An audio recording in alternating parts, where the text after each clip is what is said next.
Olá, queridos irmãos. Bom dia, boa tarde, boa noite ou boa madrugada para quem está me ouvindo em diferentes horários. Que a graça do Senhor Jesus Cristo, o amor de Deus e a comunhão do Espírito Santo esteja com todos nós.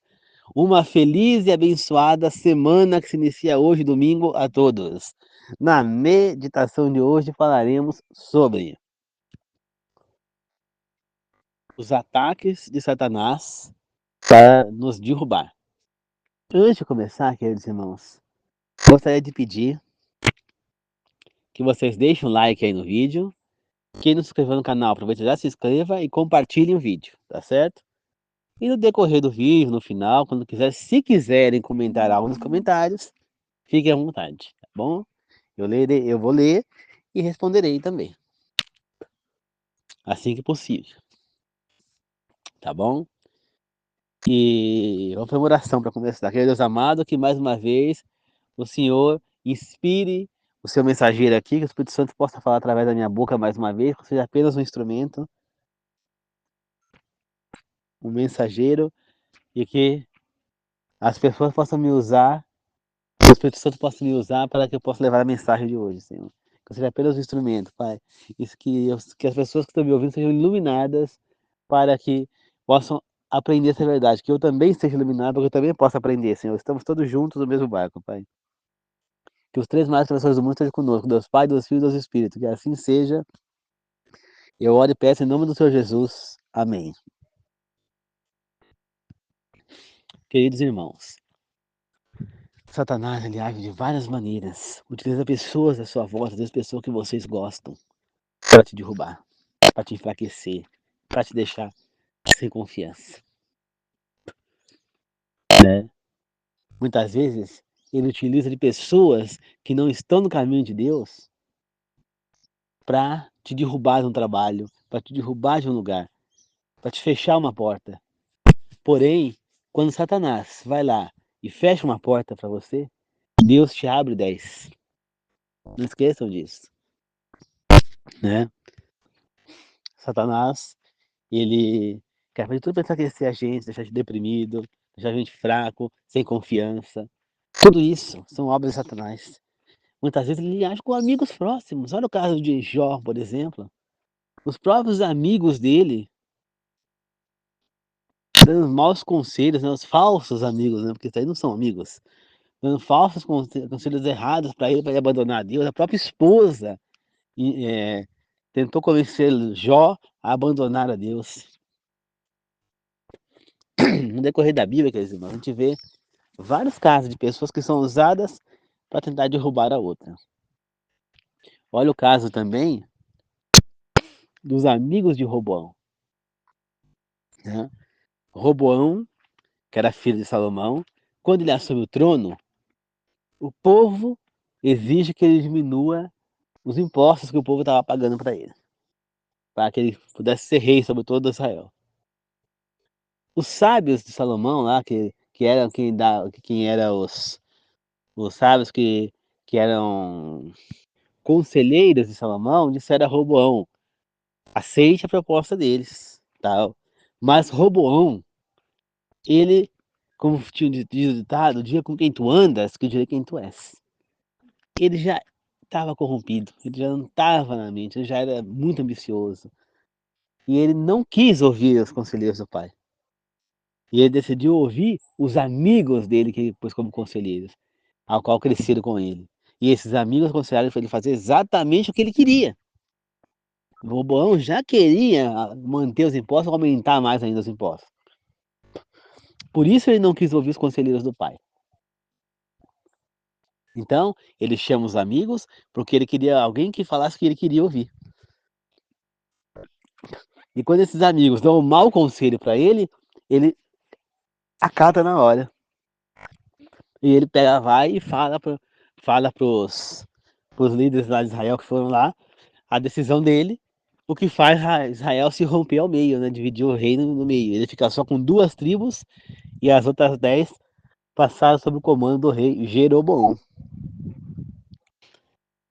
Então você vê como Satanás usa. Olha no caso de Abraão, ele utilizou de Sara, a esposa amada de Abraão, para fazer Abraão cair em pecado de se deitar com Agar, né? Ele o tempo inteiro usou Sara ali falando no ouvido de Abraão. Abraão sempre falou, não, não vou arranjar tua esposa, não, não. E aí, quando Sara fica estéril definitivamente, porque ela entra na menopausa, as regras dela não vêm mais, como é falado, né? O que acontece? Ela então convence Abraão a se deitar com Agar, porque fala, eu não posso mais te dar filhos. Então, se você quer ter um herdeiro para que a promessa de Deus se cumpra, você vai ter que se deitar com Agar. E ele então não consulta a Deus, se deixa levar pela esposa e se deita com Agar, levando a consequências terríveis, tanto para ele quanto para Sara, né? Então você vê, queridos irmãos, que conselhos errados podem tirar o caminho errado. Olha o caso quando Satanás age. Jeremias pregou, alertou o povo de Israel que eles iriam ser levados cativos para a Babilônia, que Israel seria destruída, Jerusalém destruída, avisou o povo de Judá, né? Que era o reino que ficou com os descendentes de Davi. Que a outra parte já tinha sido levada embora, né? Já tinha sido destruída, não existia mais o reino de Israel, ficou só o reino de Judá. Mas o povo resolveu não ouvir Jeremias, principalmente quando Satanás, para enrolar o povo, ele põe o quê? O falso profeta lá, que fala, continuem fazendo o que vocês estão fazendo, porque Deus me confinou que vocês não vão sofrer nada, pois ele não permitirá que toquem Jerusalém. O povo fez o quê? Ouviu mais uma vez, foram aonde eles queriam ouvir, né? Eles ouviram o que eles queriam ouvir. E você sabe já o que aconteceu. Foram também levados cativos, Jerusalém foi destruída, né? Por conta de que o povo não ouviu Jeremias, ouviu o falso profeta. Quando você vai lá na época do rei Acabe e do rei. Não é o Josias, é o outro. Josafá, né? Você vê o quê? Que Josafá vai a Israel, Josafá é o rei de Judá, é um descendente de Davi, e ele vai a Israel falar com o rei de Israel, que era Acabe, né? E aí eles vão juntos para a guerra. Mas Josafá fala, vamos consultar os profetas de Deus. Aquele monte de profeta falando que eles tinham que ir, que Deus se entregue a Síria nas mãos deles, que não sei o quê. Mas Josafá não confiou naquelas palavras. Acabe totalmente. Mas Josafá não, porque ele era um homem temente a Deus. Aí ele falou, não tem mais nenhum profeta aqui pra gente consultar? Acabe fala pra ele, ah, sim, tem um sim. Só que ele nunca fala nada agradável pra mim, sempre coisas ruins para mim. Josafá mandou então que chamasse esse profeta. E ele pegou, chegou falando, vai que Deus vai entregar eles nas mãos de vocês. Aí Acabe falou pra ele, fala a verdade. Eu não lembro agora o nome dele. Citou o nome dele. Ele falou, certo de que se vocês forem a esta guerra, o rei de Israel não voltará vivo, né?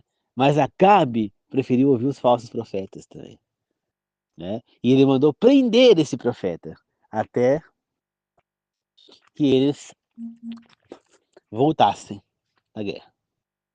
Aí ele pegou e fez uma profecia. Se você voltar vivo, falou mais alguma coisa que eu não estou lembrado agora.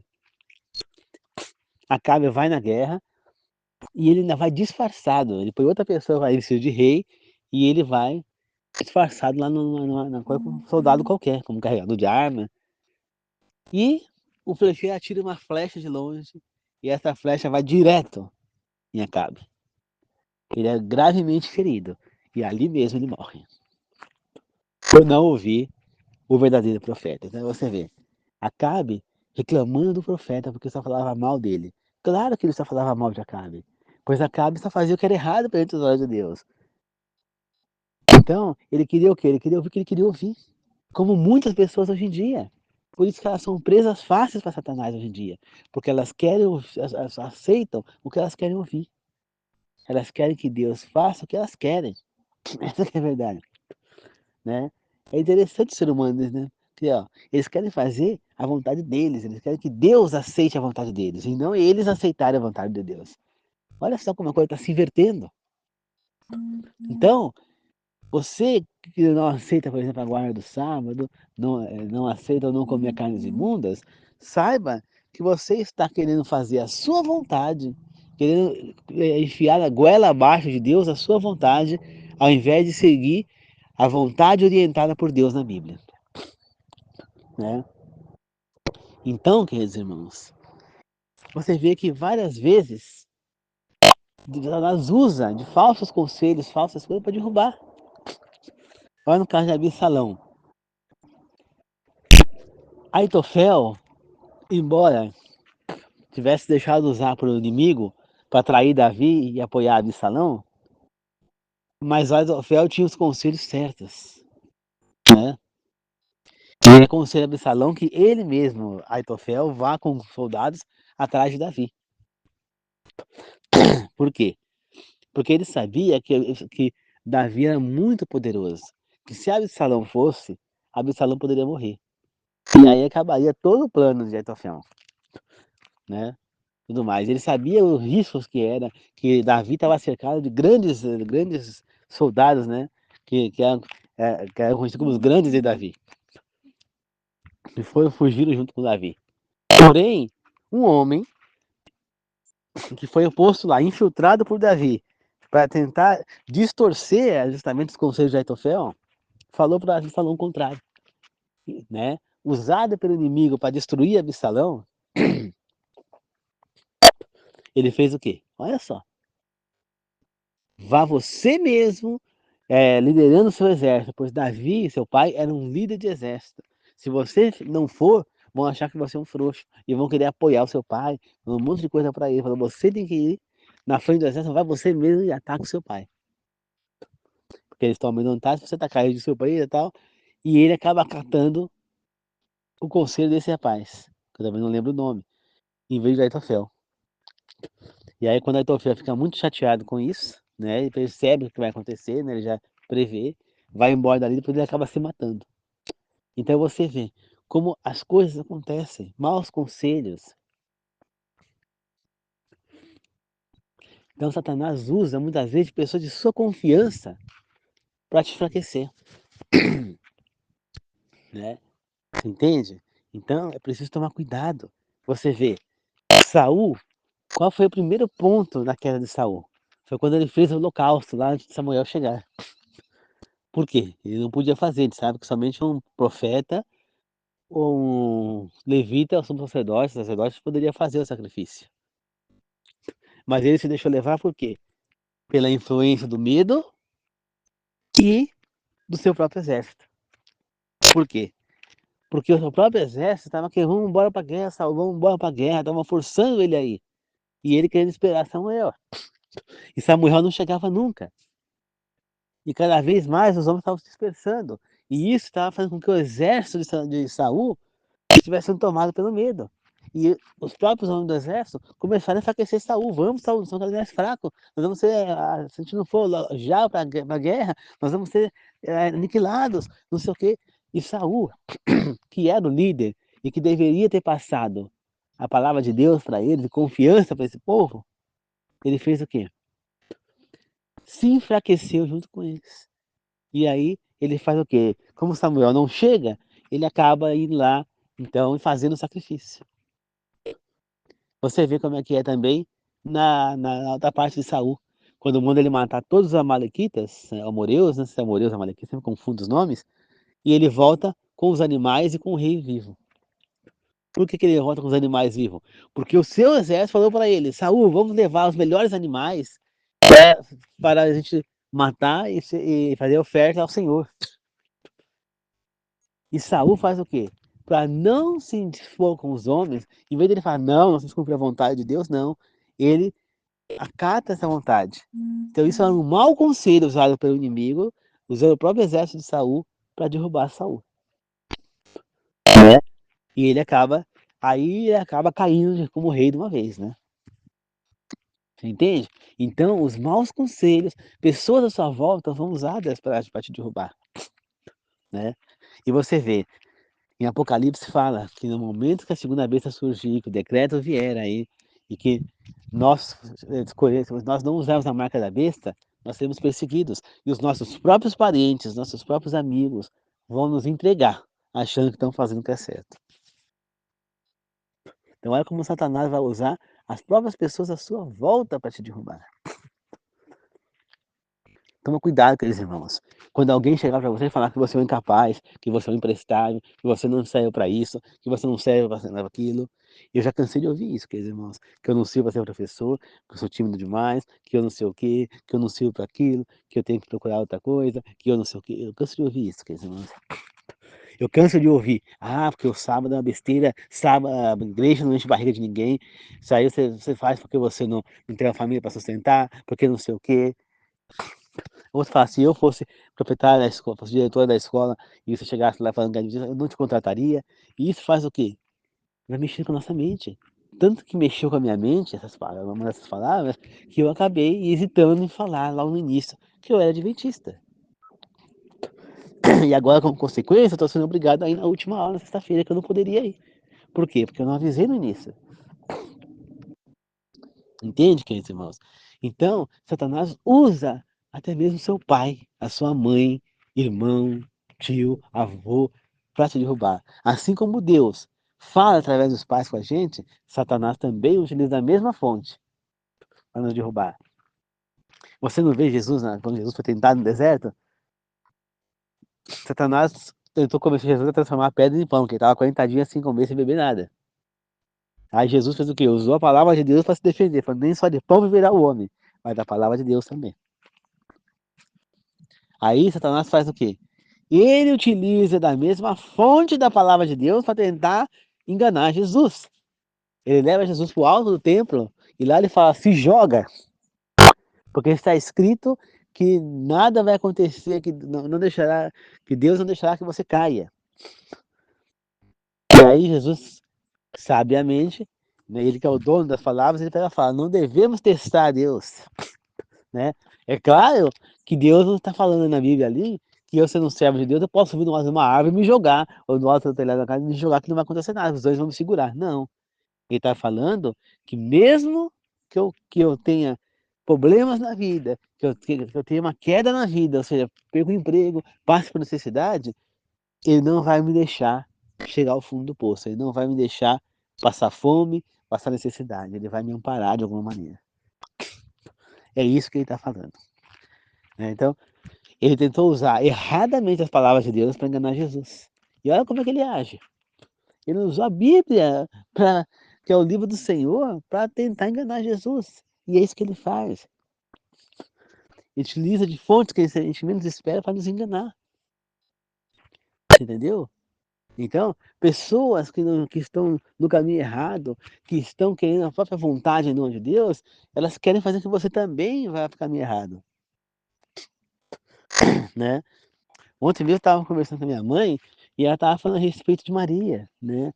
Porque que o protestante talvez seja muito machista por não aceitar Maria também de uma maneira. Eu falei para ela, não. Minha mãe é evangélica. O que acontece? O ser humano, ele tem a tendência a adorar tudo. Então você vê, ele transforma, você acha uma imagem lá dentro de um rio, transformando numa santa, que é a Nossa Senhora Aparecida, né? E aí, pessoas morrem, viram santos. E é o que fizeram também com Maria.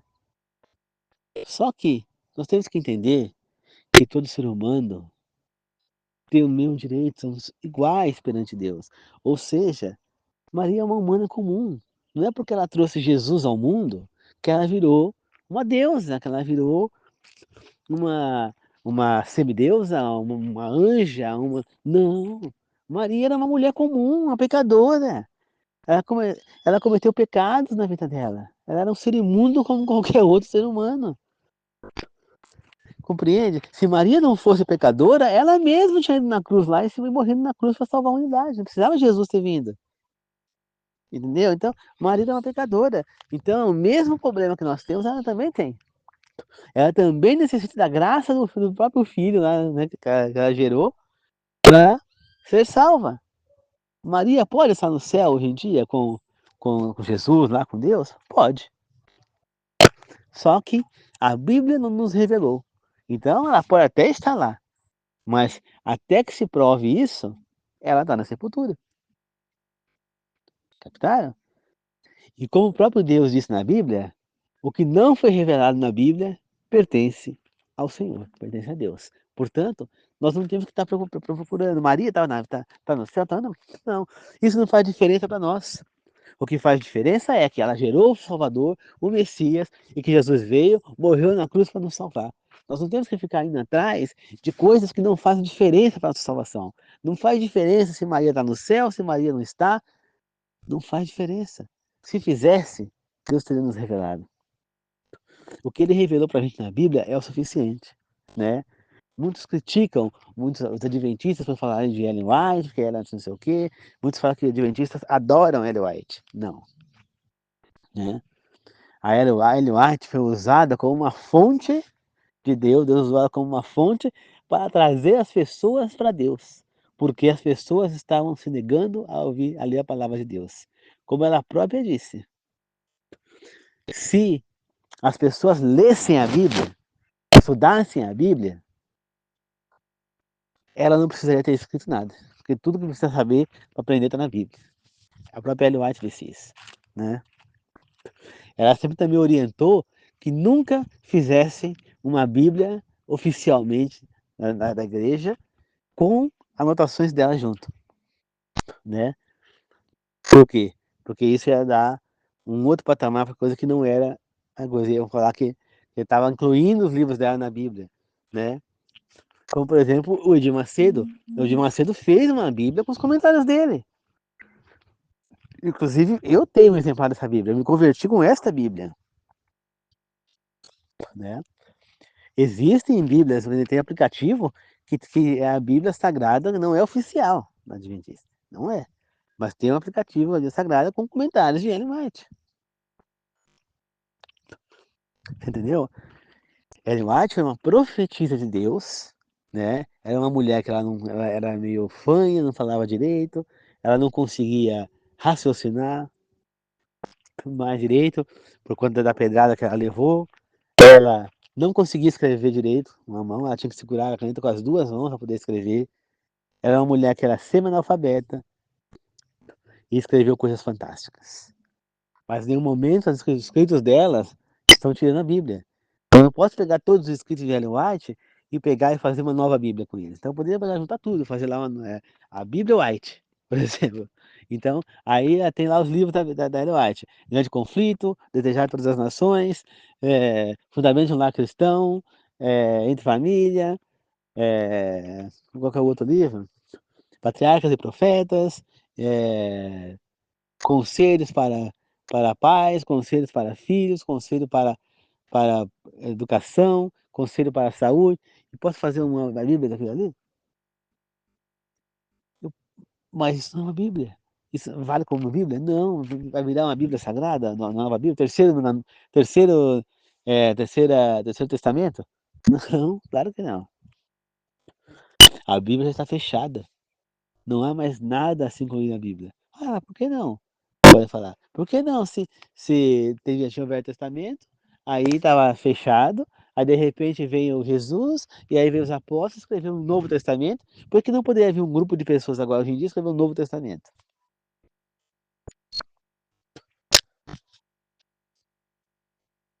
Poderia, por que não? Porque Deus já fechou o cânion. Porque para que houvesse um Novo Testamento tem que ter uma outra manifestação, e a Bíblia não fala nada a respeito sobre esse tipo de coisa. A Bíblia fala que ela já nos deu revelação até nos nossos tempos do fim.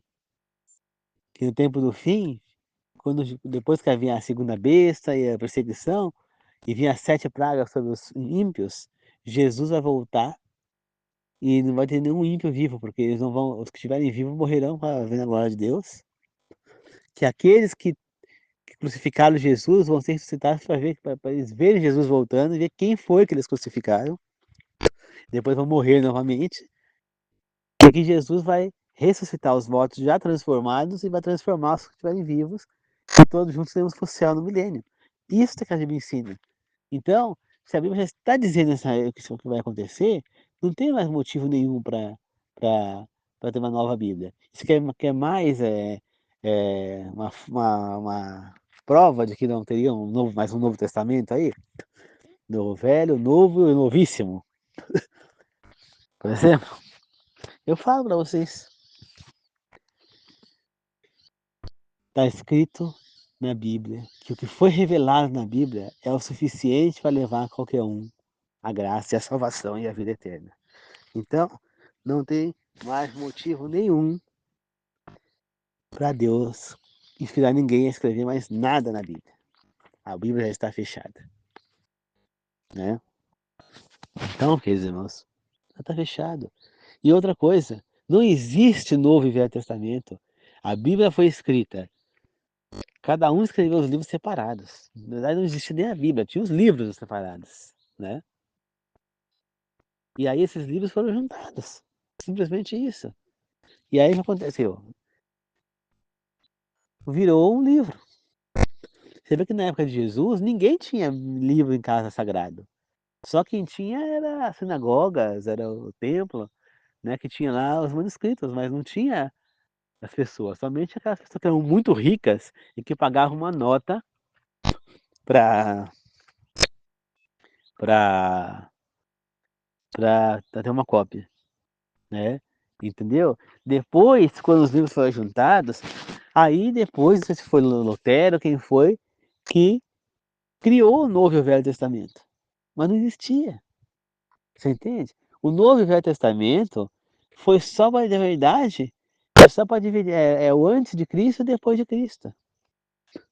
É só para ver onde começa a vinda do Salvador. Você entendeu? É só para ficar mais fácil a gente localizar a Bíblia. Porque a Bíblia não tinha capítulos, não tinha versículos, entendeu? Isso foi tudo colocado, assim como no Novo e Velho Testamento, exclusivamente para facilitar nós acharmos um texto na Bíblia. Já pensou se a Bíblia fosse sem capítulo, sem versículo? Como é que você vai achar um texto, por exemplo, um texto lá que Paulo escreveu para os Efésios? Entendeu? Como é que você ia achar? Ia ser muito mais difícil, não é? Então foi facilitado. Agora as pessoas estão se aproveitando da nomenclatura para alegar que era uma velha testamento que não vale mais, que agora é só o novo.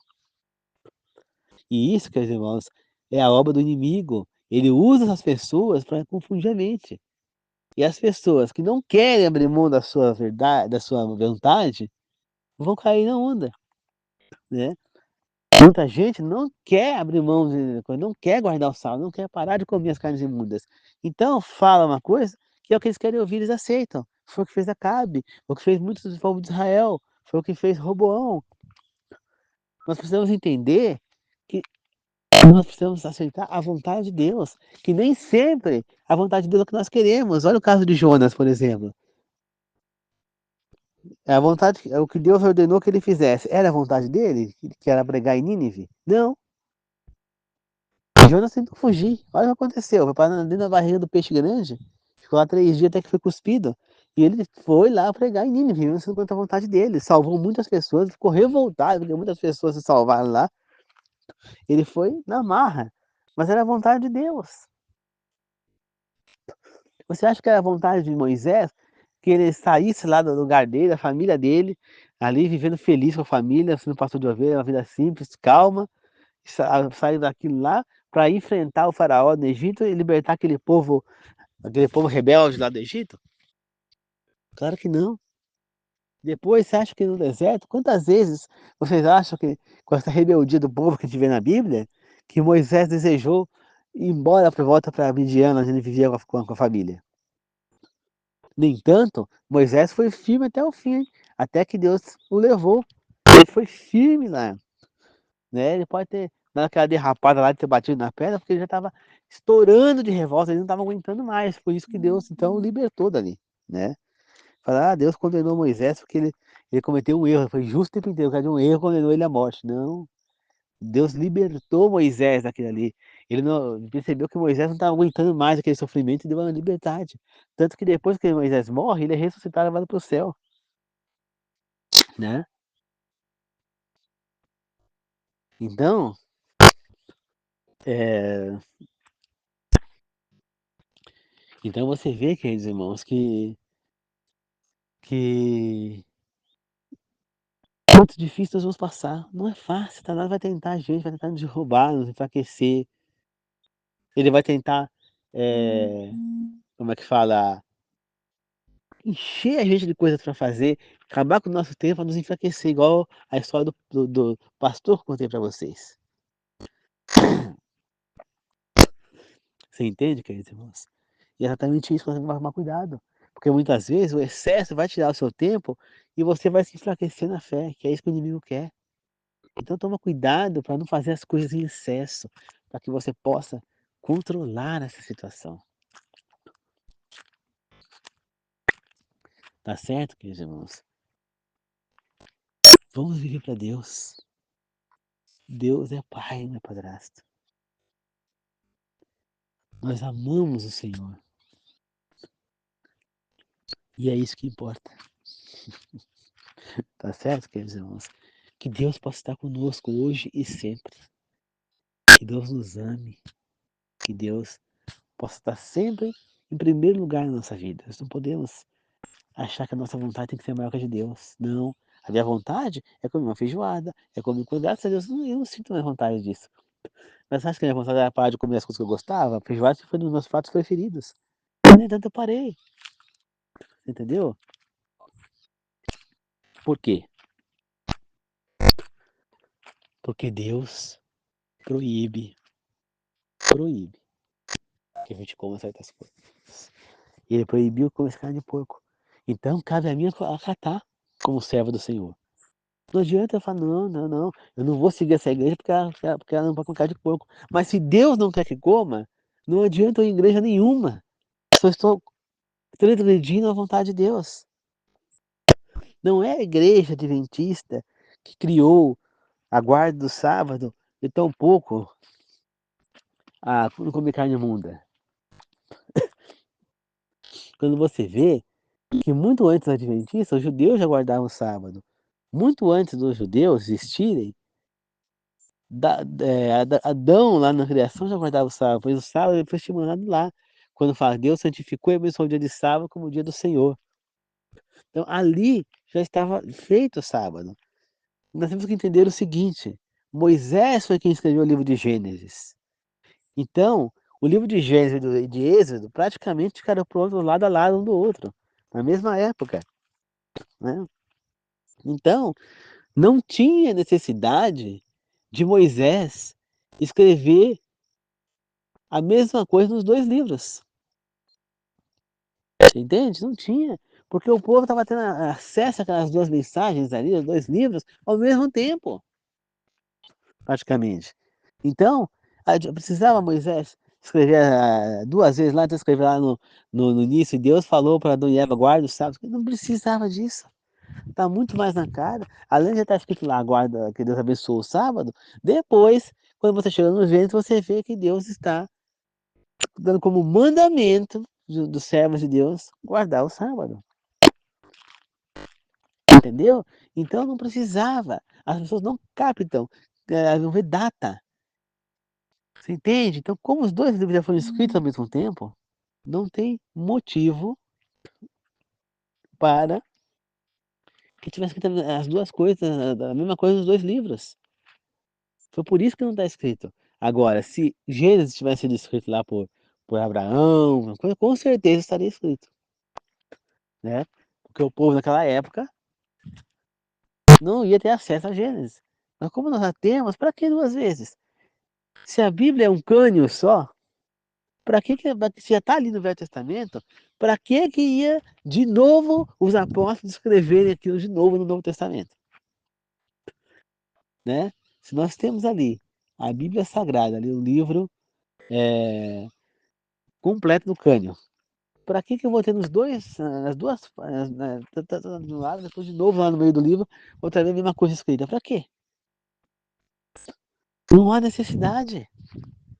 Se for escrever tudo que estava no Velho Testamento, escrever de novo no Novo, e a Bíblia ia estar o dobro de tamanho, é troco de quê? Para quê? Se já está escrito aquilo lá. O ser humano tem que parar de entender, achar que a Bíblia tem uma parte que não vale mais e uma parte nova. Se a parte do Velho Testamento não valesse mais, por que as pessoas leem os Salmos? Por que as pessoas, que nem por exemplo, vamos colocar a Igreja Universal que tem o canal da Record. Se o Velho Testamento não vale mais, por que a Record fica jogando as novelas bíblicas aí? Os Dez Mandamentos, a, a Terra Prometida, a Nação Nabucodonosor, Jezabel, Reis, Gênesis, o José do Egito. Pra quê? Sansão e Dalila, pra quê? Esther, a Rainha da Pérsia, pra quê? Explica. Neemias agora, pra quê? Se não vale mais. Você percebe que não faz sentido nenhum. E eles não guardam o sábado. Eles não acatam essas coisas. Então, se eles estão contando as histórias, se fosse o Velho Testamento não valer mais, por que então que a gente não corta a Bíblia e usa a Bíblia só com o Novo Testamento? Por que a Bíblia contém o Velho Testamento ali junto? Então não é mais fácil, já que a Bíblia, já que essas igrejas acham que o sábado foi, que o Velho Testamento foi abolido, por que é que eles então não cortam a Bíblia ali e mandam imprimir uma Bíblia para eles só com o Novo Testamento, já que o Velho não vale mais? Só que aí eu vou falar uma coisa, queridos irmãos. Se você tirar o velho, você vai ter que tirar muita coisa do novo também, porque tem vários textos do Velho Testamento que são citados no novo, né? O próprio Jesus, ele citou um salmo de Davi, quando ele estava na cruz. Yamá, sabachthani. Senhor, Senhor, por que me desamparaste? Davi escreveu isso. E Jesus citou o texto de Davi. Quando Jesus fala, nem só de pão viverá o homem, ele está citando um texto também do Velho Testamento, né? Quando ele fala, está escrito que nós devemos tentar ao Senhor, ou testar ao Senhor, ele está citando também o texto do Velho Testamento, né? Quando você lê lá no Novo Testamento, Mateus, que o anjo Gabriel vai a Maria e fala que ela teria um filho, está se cumprindo algo que foi profetizado por Isaías, lá no Velho Testamento, quando o anjo Gabriel também visita Isaías e fala que uma virgem daria à luz ao Messias e que ele chamaria-se Emanuel, né? E Emanuel quer dizer Deus conosco. Então, está lá a profecia. Aí vai lá o anjo e fala com a Virgem Maria, que ela daria a luz ao Messias, e que ele chamaria Jesus. Que ela daria o nome de Jesus, quer dizer Salvador, né? Então, Jesus é o Deus conosco, Salvador. Não está citando o Velho Testamento? Quando o Paulo cita ali a Nova Aliança, quem foi o primeiro que citou a Nova Aliança? Não foi acho que Jeremias, se não me engano, no Velho Testamento? Não está lá em Jeremias a Nova Aliança? Está lá. Se não é Jeremias, Isaías, não lembro exatamente, mas está lá no Velho Testamento. Ele está citando o Velho Testamento. Quando Jesus fala amar a Deus acima de tudo, e o próximo como a nós mesmos, ele está citando o Velho Testamento. Então, como que o Velho Testamento foi abolido? Gente, não faz sentido nenhum. Isso é tudo o inimigo tentando fazer você crer em algo que não é verdade, para que você queira ficar naquela situação. Porque para você é lucro, para muitas pessoas é lucro, na mente da pessoa, que o Velho Testamento seja abolido. Porque assim ela pode comer o que ela quiser, ela pode fazer o que ela bem entender. Só que, gente, aonde está escrito não matarás, não roubarás? Né? É engraçado que quando você fala para a pessoa, então quer dizer que se o Velho Testamento foi abolido, quer dizer que então eu posso chegar e matar alguém? Tá certo? Deus aprova que eu mate uma pessoa? Deus aprova que eu roube? Deus aprova então que teu marido ou tua esposa te traia? Aí a pessoa vai falar, claro que não. Então por que Deus não aprova? Mas se o Velho Testamento foi abolido, eu acho que ele aprova. Porque isso aí está no Velho Testamento. Gente, não faz sentido nenhum. E eu vou te falar uma coisa sinceramente para vocês. Se Deus tivesse abolido o Velho Testamento, de verdade, eu preferia ser ateu. Por quê? Porque os maiores ensinos que nós temos na Bíblia estão contidos no Velho Testamento. A força e a fé de Neemias, por exemplo, para enfrentar aqueles governadores corruptos como Sambalate, que fez de tudo para impedir que Jerusalém fosse reconstruída, e outros governadores lá de Samaria, pegou e ele foi lá enfrentar lá e reconstruiu Jerusalém com fé. Esdras, né?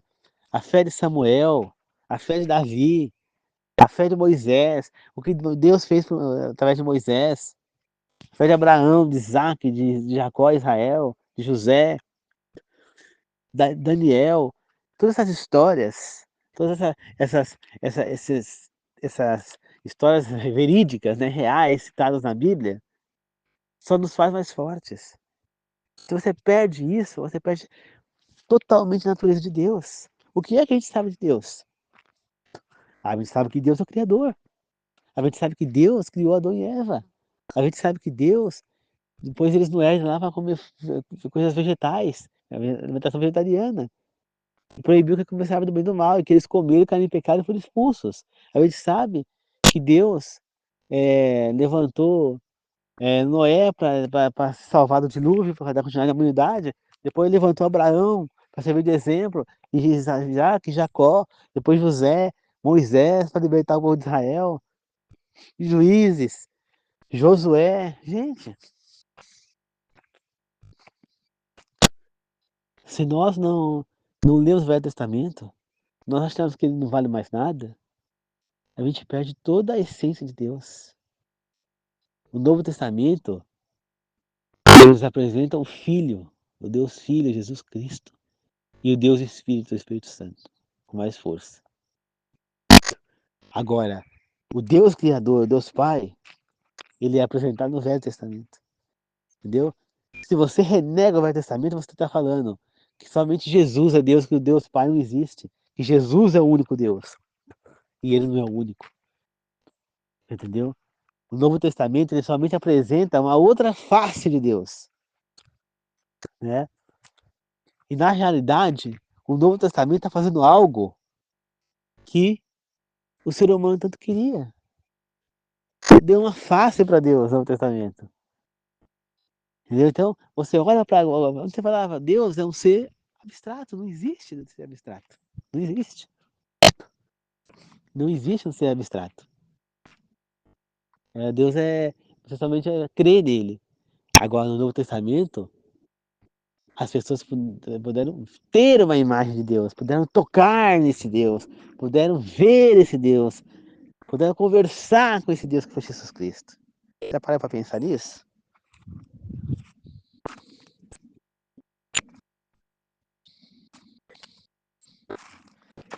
Que a partir do Velho Testamento, agora nós temos uma imagem de Deus que é Jesus. Mesmo sendo Deus Filho, no Novo Testamento é revelado que existe uma trindade. Né? No Velho Testamento, você tem a revelação de Deus e em parte do Espírito Santo. Né? Fala no momento que é tomado pelo Espírito Santo, que Saúl foi tomado pelo Espírito Santo, que o Espírito de Deus pairava quando Deus criou a terra. Mas só é revelado esse Espírito de Deus, quem realmente é esse Espírito, né? No Novo Testamento. Por quê? Porque no Velho Testamento você está com o Espírito de Deus, mas você não sabe se é um Espírito de Deus que saiu do corpo dele ali para estar pairando sobre a terra, né? Se é uma energia, o que é? Agora, quando chega no Novo Testamento, e você é apresentado primeiro ao Deus Filho, sendo Deus, o Deus conosco, o Emmanuel, o Jesus Salvador, que ele também é Deus, tem os mesmos poderes do Pai. E quando Jesus está prestes a partir, ele fala que vai mandar um consolador que era semelhante a ele, e aí o povo é tomado pelo Espírito Santo depois, aí vem lá o dom de línguas, as coisas, aí você tem certeza que o Espírito Santo é também Deus, é uma parte, é um ser independente de Deus. Né? Então o Novo Testamento ele nos apresenta essa trindade. Ele completa a Trindade. O Novo Testamento nos traz a mensagem do Evangelho e da graça da salvação. Então, olha só, o Velho Testamento nos traz a criação, nos traz o exemplo do poder de Deus e do que nós devemos fazer e não fazer, né? E já o Novo Testamento, ele nos traz, e no Velho Testamento nos traz também a lei que nós devemos seguir. As leis, os mandamentos, os estatutos de Deus, o juízo. Está lá no Velho Testamento. No Novo Testamento, ele nos apresenta a graça de Deus, através do sacrifício de Jesus Cristo. E nos apresenta a proposta de salvação. Só que nós só vamos, para a gente acatar essa proposta, de aceitar, nós temos condições. E as condições são ser obedientes ao Senhor, seguir a vontade de Deus. É isso que está falando. É uma coisa completando a outra. As duas coisas, o Velho Testamento e o Novo, não são algo separado um do outro, não. São duas coisas complementares. O que significa uma coisa complementar? Significa duas coisas que completam um todo, né? Por exemplo, falando uma linguagem mais matemática, já que eu sou matemático, se você pega e fala as cartas vermelhas e preta do baralho, elas são complementares. Por quê? Porque elas completam todo. Agora, se você falar as cartas vermelhas e as cartas de espada, elas não são complementares, porque elas não completam todo. Entendeu? Ainda está faltando as de paus para completar um todo, né? Então, queridos irmãos, complementar é algo que completa, vem de completar mesmo, né? É que nem o casal, o homem com a mulher são complementares. Por quê? Porque um completa o outro, o que falta num, tem no outro.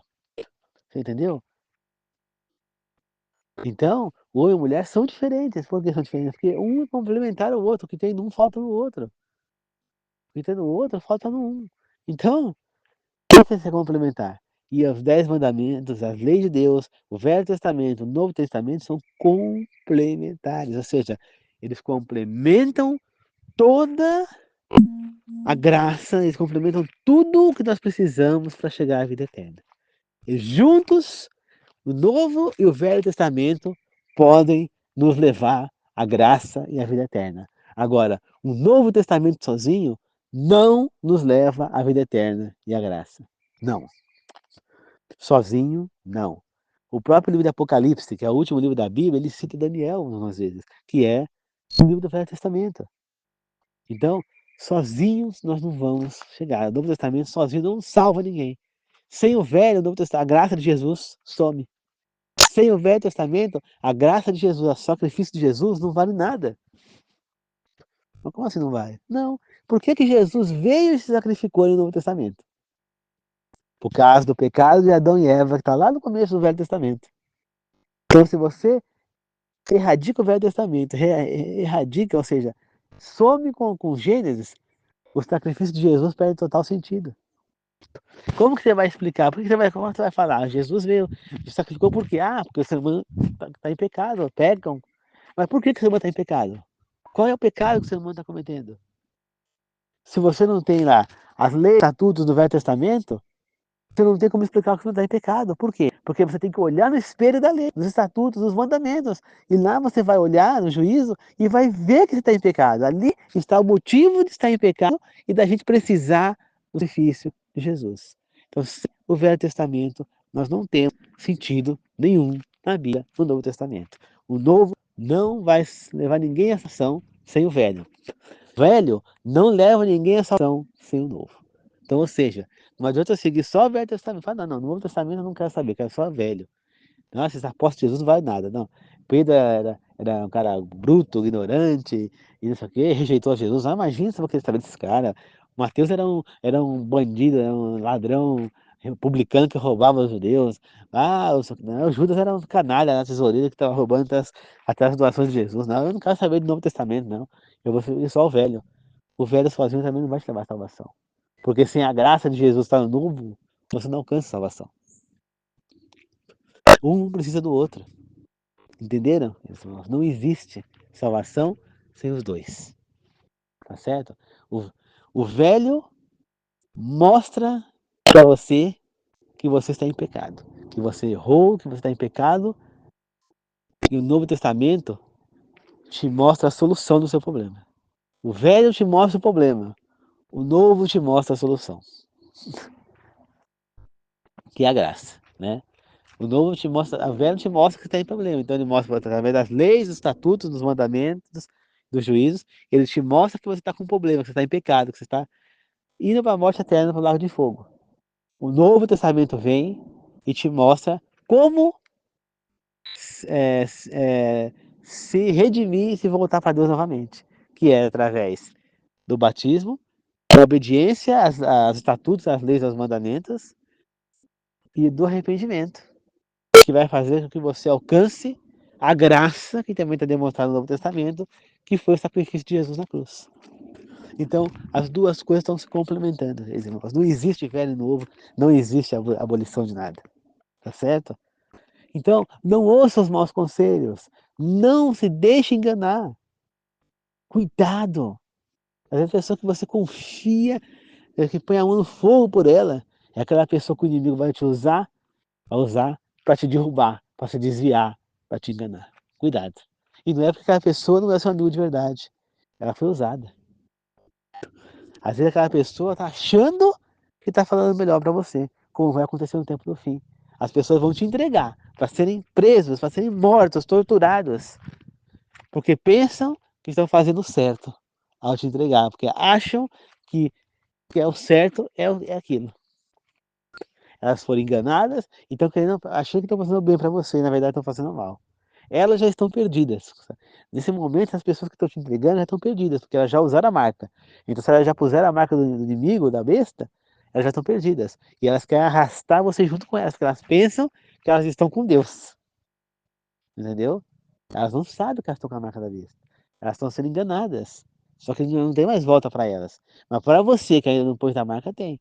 Então, elas vão te entregar e você vai ter que escolher ou usar também a marca, ou você vai ser torturado, preso e provavelmente morto. Se você não usar a marca. Sem contar que quem não tiver a marca não vai comprar nada. Nós sabemos disso. Então, queridos irmãos, é assim.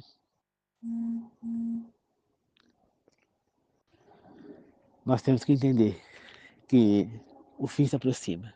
Não se deixe enganar. Cuidado com as pessoas à sua volta. Se alguém tentar falar algo para você contra o que está escrito na Bíblia, grite com essa pessoa na hora e fale: aparta-se de mim, Satanás. Mas fale com força e com fé. Mesmo que seja sua mãe, mesmo que seja o seu pai, que seja o seu avô, que seja o seu melhor amigo, aparta-se de mim, Satanás. Porque naquele momento, Satanás está falando através dele. Então, qualquer pessoa que falar algo para você que seja contra o que está escrito na Bíblia, você sabe que não está vindo do Senhor. Tá certo? Vamos fazer uma oração de encerramento. Querido Deus amado, obrigado por mais essa meditação. Que nós possamos entender, Senhor, que o inimigo utiliza até dos nossos melhores amigos para nos derrubar. Não permita, Senhor, que os seus anjos, que o seu Espírito Santo esteja à nossa volta, nos protegendo. Que o nosso anjo da guarda esteja aqui, nos ajudando ao que o inimigo não nos derrube, Senhor. Não permita que nós nos deixemos influenciar pelas falas dos nossos inimigos. Pelo contrário, que nós só nos deixamos influenciar pelas pessoas que realmente falam a palavra de Deus. Abra nossa mente, Senhor, e não nos dê paz se em algum momento nós estivermos fazendo o que é errado frente aos seus olhos, Senhor. Tanto para mim quanto as pessoas que estão me ouvindo nesse momento, sejam inscritas no canal ou não, e aquelas que não estão me ouvindo, mas estão inscritas no canal, Senhor. Não dê sossego essas pessoas até que elas façam o que é correto, Pai. Não deixe que elas preguem o olho, não deixem que elas sintam paz e sossego enquanto elas não se voltarem para Ti, Senhor. Abençoa todos nós, Pai. E aqueles que estão trabalhando no dia de hoje, Senhor. Eu peço que traga de volta para casa de segurança, Pai. Que assim seja, meu Senhor. Eu agradeço e peço em nome do Senhor Jesus. Amém. Obrigado, queridos irmãos, e não esqueçam que a graça de Jesus Cristo, o amor de Deus, como o Espírito Santo, seja com todos nós. E lembre-se, não dê ouvido às pessoas que falam contra o que a Bíblia está te pedindo para fazer. Tá? Qualquer pessoa que vier até você e falar que algo que é contra o que a Bíblia está dizendo, fale, aparte-se de mim, Satanás. Tá certo? Então é assim, queridos irmãos. Muito obrigado a todos. Que Deus abençoe a todos, queridos irmãos. Falou.